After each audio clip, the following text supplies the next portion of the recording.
y lo hizo cojeando un poco. Según me pudieron contar, no es una situación de mayor gravedad, pero no deja de ser una noticia para darle seguimiento, tomando en cuenta que no te digo que entrenó diferenciado, pero creo que no estuvo al ritmo competitivo de sus compañeros. Lo están llevando de a poco. Yo no creo que corra riesgo de no estar en la altura del alto, pero nada, quería aportarles esa sensación. Y después un detalle que me pareció relevante, tiene que ver con quién habló el Bocha Batista durante esos 15 minutos de apertura del entrenamiento a la prensa. Pasó mucho tiempo platicando con John Aramburu. Muy astutamente el Bocha Batista lo hizo a espaldas de la cámara para que ninguno de nosotros pudiese captar realmente cuáles eran las indicaciones, pero le dedicó mucho tiempo a John Aramburu y a otro que me parece que puede resultar siendo un disparador interesante en el debate que tengan aquí en el Sessions, muchachos, si sigue llamándose así el espacio. Habló mucho tiempo con Telasco Segovia. Y creo que eso puede ser un disparador para entender quién puede reemplazar en la mitad de la cancha a Yangel Herrera. Sí, totalmente. Creo que es el reemplazante a priori natural de Yangel y lo vimos inclusive en la Copa América, que arrancó como suplente, pero luego fue teniendo protagonismo. Pedro, se habla más de la altura que lo que puede ser Bolivia como rival. ¿Qué habló Fernando Batista, alguno de los jugadores con los que pudiste hablar sobre ese tema? Porque van a más de 4.000 metros sobre el nivel del mar y me parece que es una preparación mayúscula tomando en cuenta las dificultades climatológicas que pueden presentar este partido.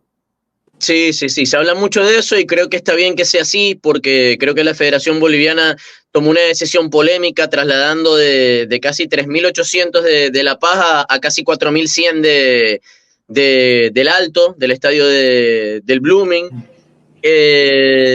Hoy estuve platicando con un médico especializado en deporte, deportólogo, y me comentaba lo complejo que es para un cuerpo técnico preparar a su plantel para jugar en la altura. ¿Por qué? Porque resulta impredecible cuál de tus jugadores va a mostrar un mejor desempeño en la altura. ¿Por qué? Porque supongamos que nosotros 4 somos jugadores. Vamos a entender que, por ejemplo, Edgar tiene una mayor capacidad pulmonar que todos nosotros, que el resto de los 3. ¿Qué sucede? Que la altura de La Paz no necesariamente se aplica la lógica de que Edgar va a ser el que mejor desempeño físico tenga.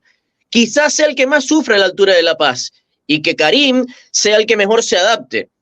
Resulta curioso porque yo recuerdo en un partido de Argentina donde jugó Ángel Di María, que se adaptó perfectamente a la altura de La Paz, pero también jugó Javier Zanetti en ese momento, que era un caballo físico en su etapa como jugador.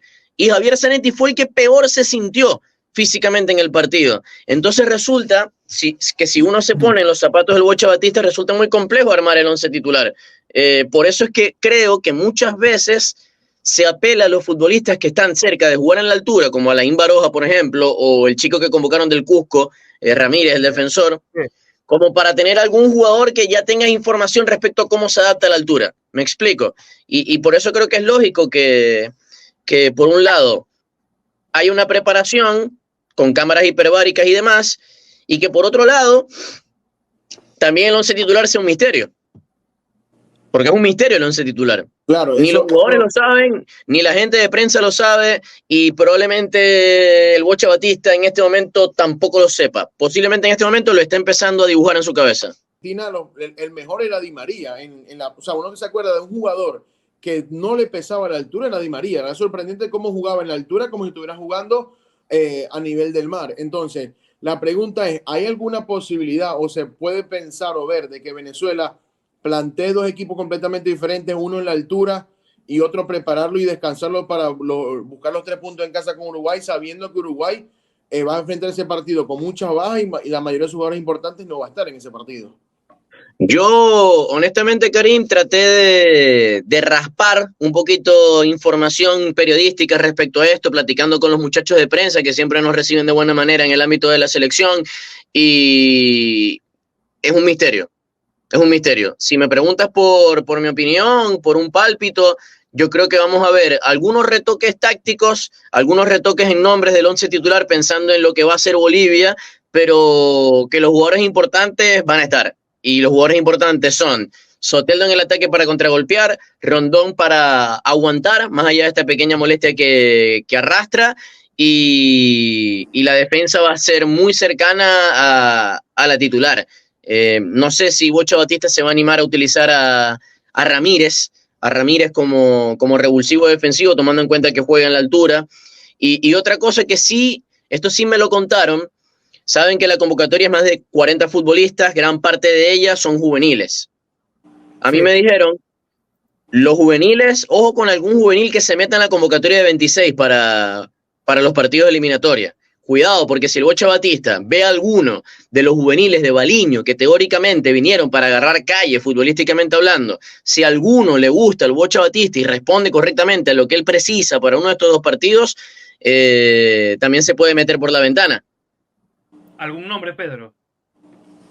No, ningún nombre. Simplemente eso fue lo que me contaron. Que por ahí Batista va a estar mirando a los juveniles y quizás nos pueda sorprender con alguna movida. Yo por tirar un nombre rápido, Karim, yo veo difícil que David Martínez se quede sin ver minutos, claramente acorde a cómo vayan ambos partidos en esta fecha FIFA con el equipo absoluto de Venezuela. Es válido. Puede ser un nombre muy interesante.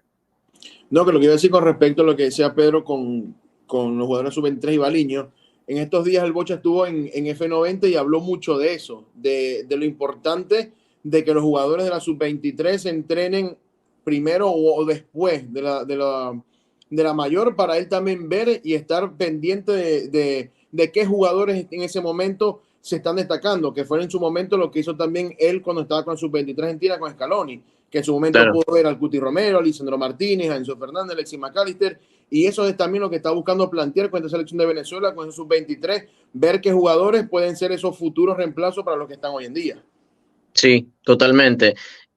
Otro punto que me parece interesante para desarrollar, muchachos, tiene que ver con el rival. Villegas, que es el nuevo DT, ha hablado muy claramente respecto a lo que quiere hacer, ha mostrado sus cartas, lo cual en el fútbol moderno termina siendo sorpresivo, es contracultural casi lo que hizo Villegas, tomando en cuenta que al contrario de lo que hizo, muchos técnicos tratan de reservarse todo lo que manejan en cuanto a información. Él dijo claramente, buscamos dañar a los rivales, en este caso Venezuela, con la altura, vamos a presionar al equipo en campo rival, a Venezuela, vamos a obligar al equipo a cometer errores, así que Venezuela, el Bocha Batista tendría que utilizar esta información a su conveniencia para armar una estrategia para contrarrestar esto. Hay que, yo lo decía hoy con el camarógrafo con el cual me tocó trabajar durante el entrenamiento y él ha viajado varias veces a la altura de La Paz y me decía, Peter, el partido que tienen que hacer en la altura de La Paz es como un tablero de ajedrez.